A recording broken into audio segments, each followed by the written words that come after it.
ශ්‍රී Lanka Telecom සහ මොබිටෙල් සේවා එක්තැන්ව SLT Mobitel ලෙසින් අලුත් ගමනක SLT මොබිටෙල් එකම එක සබැඳියාව. නිවසේ මෙවැනි මතුපිට රැඳෙන විස බීජ 99.9%ක්ම විනාශ කරන විම් ක්ලීනර්ස්.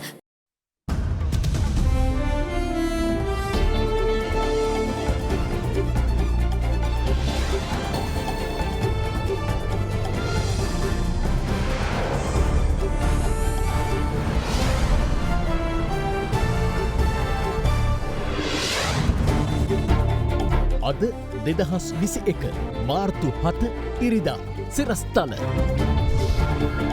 පාස්කු වින්දිතයින්ට යුක්තිය ඉල්ලා කිතුනුවන් කළු ඉරිදා විරෝධයට කොමිසමේ සියලු නිර්දේශ ක්‍රියාත්මක කරන්නයි කාදිනල් හිමි ඉල්ලයි. මේ යෝජනා සියල්ලම ක්‍රියාත්මක කරන්නට වහා කටයුතු කරන්න. මෙරට සමස්ත කොවිඩ් මරණ ගණන 500 ඉක්මවයි. කොවැක්ස් පහසුකම යටතේ එන්නත් මාත්‍රා 2,64,000ක් දිවයිනට. ඇල්කොහොල් අඩංගු හෑන්ඩ් සැනිටයිසර් භාවිත කරන්න. ලෙඩ රෝග ඇති කරන විෂ බීජවලට එරෙහිව සටන් කරන්න. හඳුන්වා දීමේ මිල රුපියල් 350යි. From Ada Derana, this is Ada Derana, Late Night Prime. Live from Studio 24 in Colombo.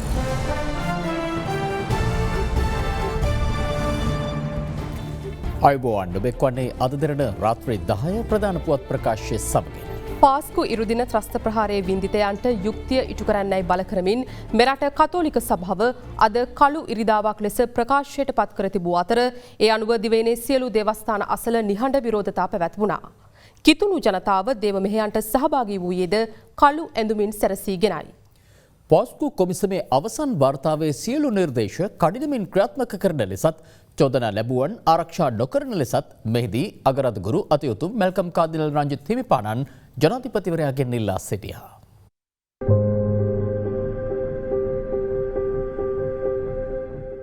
දෙදහස් 19 අප්‍රේල් 21 වෙනි පාස්කු ඉරුදින එල්ල වූ ත්‍රස්ත ප්‍රහාර මාලාව සම්බන්ධයෙන් පරීක්ෂණය කිරීමට පත් කළ ජනාධිපති කොමිසමේ අවසන් වාර්තාව පසුගිය පෙබරවාරි මාස 1 වෙනිදා ජනාධිපති ගෝඨාභය රාජපක්ෂ මහතා වෙත භාර දුන්නා.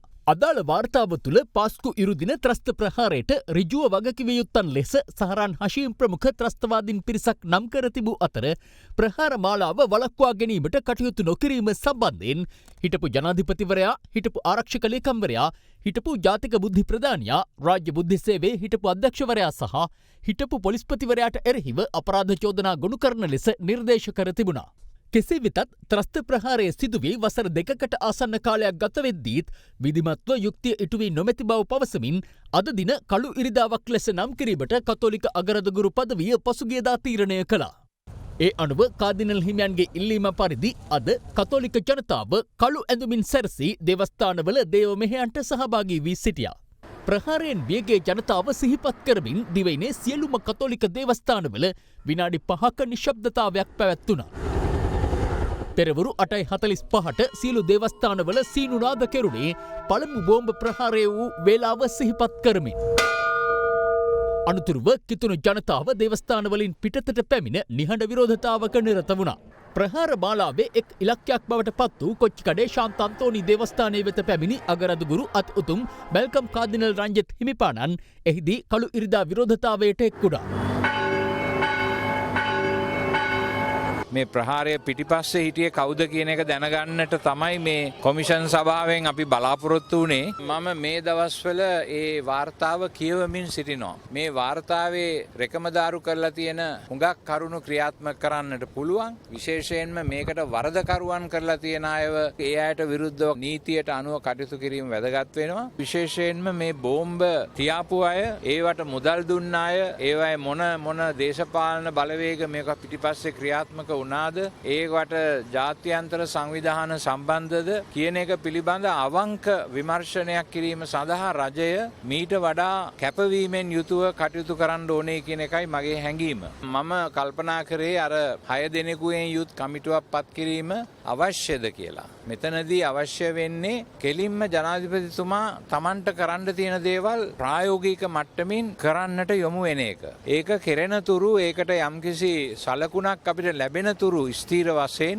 අපි මේ විරෝධතා ව්‍යාපාරය දිගටම පවත්වාගෙන යනවා. එදා අප්‍රේල් 21 ප්‍රහාරයෙන් ජීවිත අහිමි වුණේ ශ්‍රී ලාංකිකයන්. හුදු විරෝධයකට යන්නේ නැතුව නිහතමානීව බලාගෙන හිටියා යුක්තිය ඉෂ්ට වෙයි කියලා. හැබැයි අද ඒක ඉෂ්ට වෙලා නැහැ. අපි ජාතික භික්ෂු පෙරමුණ හැටියට යුක්තිය ඉෂ්ට වෙනකන් මේ ක්‍රියාදාමය සමග සිටිනවා කියන බව මේ වෙලාවේදී අපි පොරොන්දු වෙනවා. නගරේ සාහිත්‍ය මරදු මුස්ලිම් ජාතිකයකට මං ආවේ. දැන් මේකේ අපේ මුස්ලිම් අපිට දැන් දරා ගන්න බැල මේක දැන් කළු පැල්ලමක් අපිට. බොමින් එකට පස්සේ මෙතන ආව හේමසිරි විනන්ද මහත්තයා. සන්ග්ලාසයක් ගන්න hina වෙලා කියන අපි හිතුණා මේක එච්චර ලොකු බම්මයක් වෙයි කියලා. සිරිසේන ජනාධිපතිතුමා සිංගප්පූරුවට එදා ෆ්ලයිට් 3ක් තිබුණා. ඇයි ආවේ නැත්තේ? ඒක අපේ අගමැති මහත්තයා කිව්ව මොනවාද? එයාව මේ ඉන්ටෙලිජන්ස් මේ මීටින් වල අඬ ගහන්න නැහැ කියලා. එහෙනම් ඇයි ඒක කැබිනට් කිව්වේ නැත්තේ? රවුෆ් හකීම් රිෂාඩ් බදුද්දීන් හිස්බුල්ලා ඔක්කොමලා. ඒගොල්ලෝ මේ ඡන්දෙ ඉල්ලනකොට සහරාන් එක්ක තේ සංග්‍රහය පාඩයක් කරලා දින කාතාංගුඩිවල. ඉතින් මේ වගේ අයට මොනවද දඬුවම් දෙන්නේ? ගෝඨබය මහත්තයාට 20 දීලා තියෙන්නේ. මුළු බලය පාවිච්චි කරන්න. පාවිච්චි කරලා අල්ලන්න.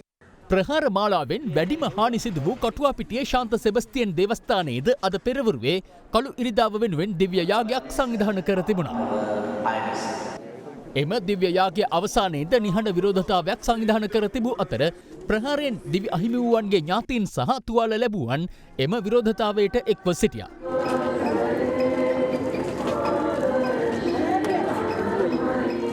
පසුව අද දහවල් කාදිනල් හිමිපාණන් කටුවාපිටිය දේවස්ථානයට පැමිණි අතර එහිදී උන්වහන්සේ බෝම්බ පිපිරීම සිදු වූ ස්ථානවල ඉදිකර ඇති ස්මාරක අභියස යාඥාවේ නිරත වුණා.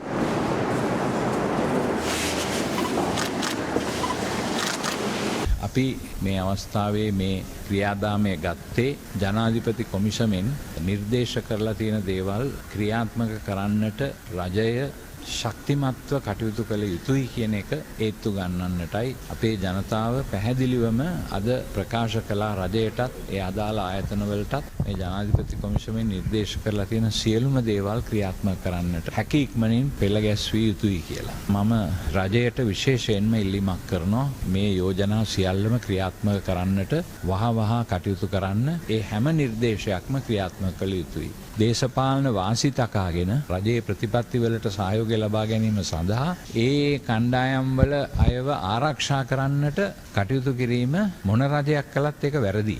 අප්‍රේල් මාසේ 21 වෙනිදාට කලින් ප්‍රායෝගික ක්‍රියාදාමයක් සිදු වෙනවා කියලා දකින්නට අවශ්‍යයි. අපි කාටවත් බය නැහැ. අපි කියන්නේ නීතිය ක්‍රියාත්මක කරන්න. එච්චරයි. මෙරට කතෝලික සභාව විසින් අද දිනේ පවත්වන ලද කළු ඉරිදා විරෝධයට සහාය දක්වමින් ඉතාලියේ සිටින ශ්‍රී ලාංකිකයින් මිලානෝ නුවර ශාන්ත ස්ටෙෆානෝ දේවස්ථානයේදී කළු ඉරිදා විරෝධයට එක් වුණා. අද වෙද්දී අපගේ පාප් වහන්සේ ලංකාවේ තත්ත්වය සියලුම දෙයක්ම දන්නවා. අපේ අපෝස්තලික තානාපතිවරයාගේ මාර්ගයෙන් මේ කළු ඉරිදා ගැන පමණක් නොවෙයි. ආණ්ඩුවේ මතයත් මෙයට සම්බන්ධ සියලු දෙනා ගැනත් වතිකානය හොඳින් දන්නවා. අපිට පිළිතුරක් ලැබුණේ නැත්තං අනිවාර්යයෙන්ම අපි ජාත්‍යන්තර මට්ටමෙන් මේ ප්‍රශ්නය විසඳගන්න උත්සාහ කරනවා.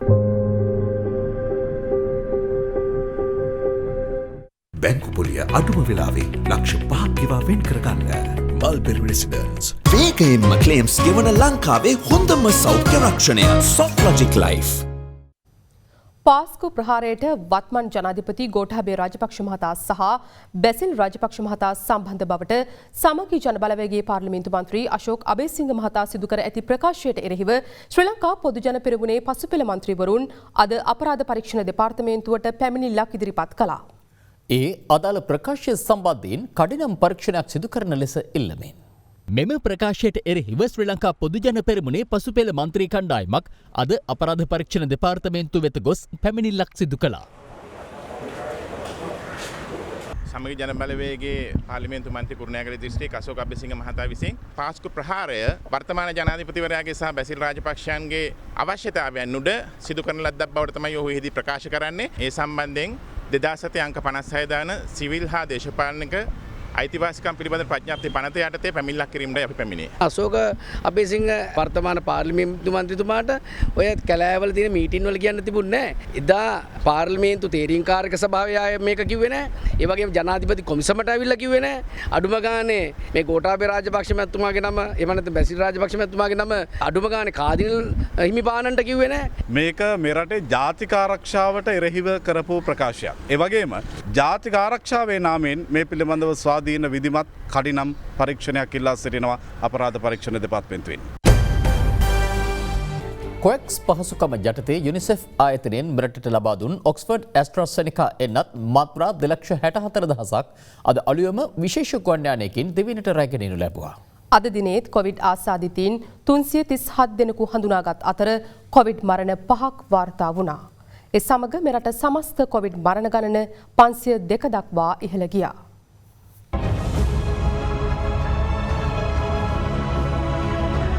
ලෝක සෞඛ්‍ය සංවිධානය විසින් ලෝපුරා වෙසෙන සියලු ජනතාවට COVID-19 එන්නත් සමානව හිමිකරදීම වෙනුවෙන් ක්‍රියාත්මක කරන කොක්ස් පහසුකම යටතේ යුනිසෙෆ් ආයතනය විසින් ශ්‍රී ලංකාවට පිරිනැමු පළමු ඔක්ස්ෆර්ඩ් ඇස්ට්‍රාසෙනිකා එන්නත් මාත්‍රා 2,64,000ක තොගය අද අලුයම 12:30ට පමණ දිවයිනට රැගෙන එනු ලැබුවේ එමිරේට්ස් ගුවන් සේවයට අයත් විශේෂ භාණ්ඩ ප්‍රවාහන ගුවන් යානයකින්. එන්නත් තොගේ බහර ගැනීම සඳහා ප්‍රාථමික සෞඛ්‍ය සේවා වසංගත රෝග හා කොවිඩ් රෝග පාලන කටයුතු රාජ්‍ය අමාත්‍ය සුදර්ශනී ප්‍රනාන්දුපුල්ලේ මහත්මිය, සෞඛ්‍ය අමාත්‍යාංශ ලේකම් මේජර් ජෙනරාල් වෛද්‍ය සංජීව මුණසිංහ මහතා සහ යුනිසෙෆ් සංවිධානයේ ශ්‍රී ලංකා නේවාසික නියෝජිත එමා බ්‍රිගම් මහත්මිය ඇතුළු පිරිසක් ගුවන් තොටුපළට පැමිණ සිටියා.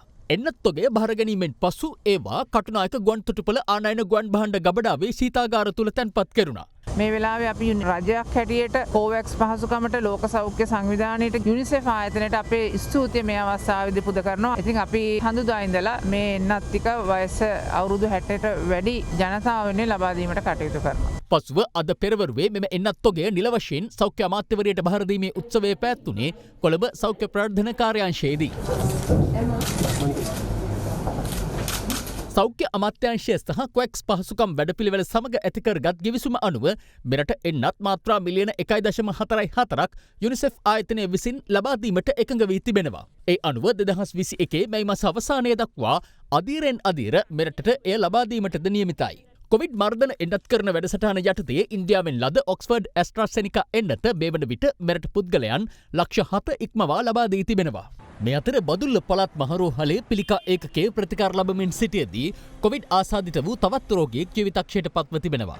ඒ අනුව මේ දක්වා කොවිඩ් ආසාදිතව මිය ගිය එම පිළිකා ඒකකයේ පිළිකා රෝගීන් ගණන 2 දෙනෙකු වනවා. වැදගත්ම කාරණය තමයි අද දින අපි බදුල්ල පළාත් මහරෝහලේ අල්සිපතිකාරික ඒකකයේ තුල සහ කොරෝනා ඒකකයේ තුල තියෙන සී කාමරයේ කරන ලද ඇන්ටිජන් පරීක්ෂාවල් දෙකකින් අපිට රෝගීන් 2 දෙනෙක් හම්බුණා. ඒ දෙනා බණ්ඩාර ප්‍රදේශ රෝගීන්. ඒතකොට මේ රෝගීන්ට රෝගේ පැමිණි ආකාර සම්බන්ධ කිසිම අවස්ථාවක අපිට හොයාගන්න බැරි වුණා.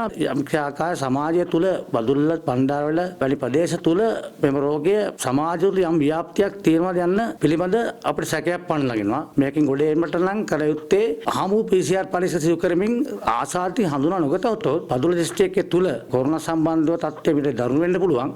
මේ අතර කොළඹ රිජ්වේ ආර්යා ළමාරෝහලේ දැඩි සත්කාර ඒකකයේ ප්‍රතිකාර ලබමින් සිටි දින 59ක බිලින්දියක් කොවිඩ් ආසාදිතව මිය ගොස් තිබෙනවා. බිලින්දියගේ මවටත් වෛරසය ආසාදනය වී ඇති අතර පියාද නිරෝධායනයට යොමු කර සිටිනවා. ඒ දරුවාගේ හෘද වස්තුවේ අභ්‍යන්තරයේ එන්ඩෝකාඩයිටිස් ඉන්ෆෙක්ටඩ් එන්ඩෝකාඩයිටිස් කියන තත්ත්වය තියෙන බවට වාර්තා වුණා. සමහර කලාවට කොරෝනා ආසාදනය නොවුණා නම් මේ අවස්ථාවේදී මේ දරුවා මිය යන්නේ නැතුව බේරා ගැනීමට හැකියාවක් තියෙන තිබුණා. මේ වෙන විට සෞඛ්‍ය සේවා අධ්‍යක්ෂ ජෙනරාල්තුමාගේ අලුත්ම උපදෙස් පරිදි මේ දරුවාගේ අවසන් කටයුතු කිරීම සඳහා ඥාතීන්ට බාර දීලා තියෙනවා. ඒ වගේම ඒ අනුව භූමි දාන කටයුතු සඳහා ඒ අදාළ ස්ථානවලට රැගෙන යාමට කටයුතු කරලා තියෙනවා.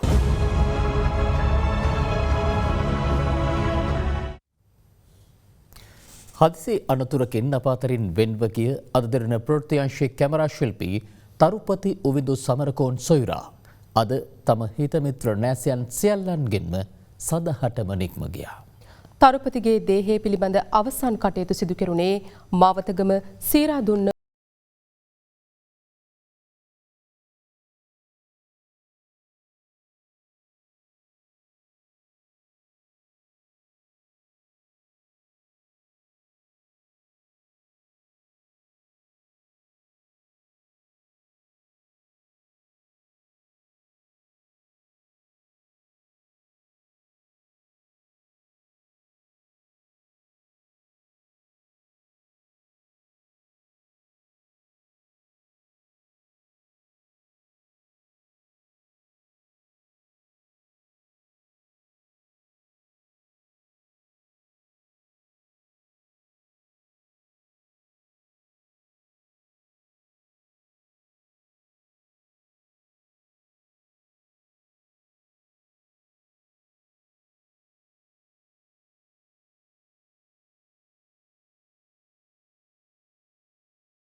ප්‍රකාශයෙන් අවසන්. සුබරාත්‍රයක්.